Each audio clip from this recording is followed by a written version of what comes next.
যে মাঝে মাঝে আপনারা দেখি মেয়েরা স্বামীদের সাথে সমানে যুদ্ধ লড়াই ঝগড়াঝাটি করে, ওরা যে কিছু স্ত্রী বেশি বুঝে তো এই জন্য করে, পাকনা বেশি নাকি? বেশি। আচ্ছা, আপনার কি কি কাজ করতে ভালোবাসেন, মানে কি কি কাজ করতে আপনার সাথে ভালো লাগে? আমার বেশি ভালো লাগে গজল শুনতে। গজল শুনতে? গজল গাইতে পারেন? পারি না, কিন্তু শুনতে খুব ভালো। শুনতে ভালো লাগে। আপনি যার সাথে সংসার করবার চিন্তা করছেন সেই মানুষটি কেমন হতে হবে?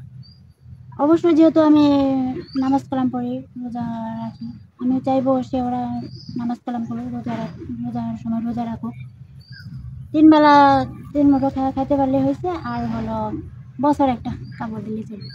ঘরে সুন্দরী বউ থাকতে যে ছেলেরা পরকীয়ায় লিপ্ত হয়, এই জন্য কে দায়ী? স্ত্রী দায়ী না ছেলের চরিত্র দায়ী? অবশ্যই স্ত্রী দেয়। বুঝাই বলতে হবে।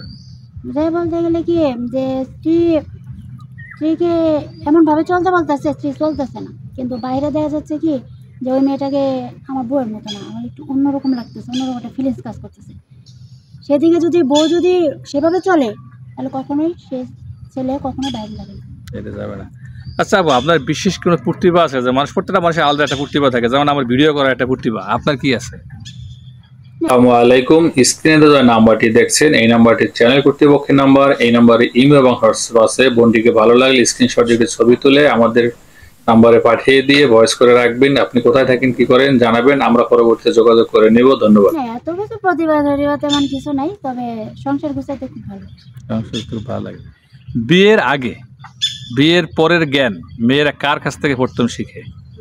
মার কাছ থেকে। মার কাছ থেকে না দাদির কাছ থেকে, নানির কাছ থেকে? না, মার কাছ থেকে সেটা শিখে, কিন্তু বেশিরভাগ শিখে দাদি বা নানির কাছ থেকে। দাদির কাছ থেকে।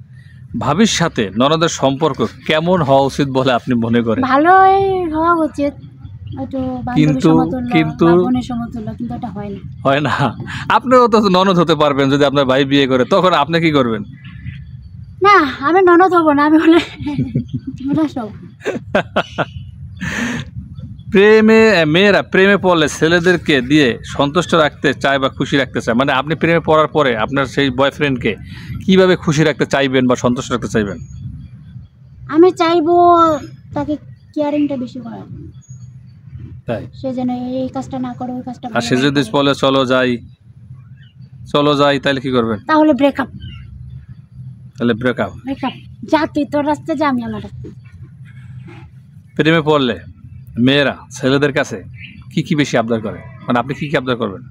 আমি সর্বপ্রথমে একটা জিনিস আবদার করবো, সেটা হলো তোমার মার কাছে জলদি আমাকে নিয়ে যাবো।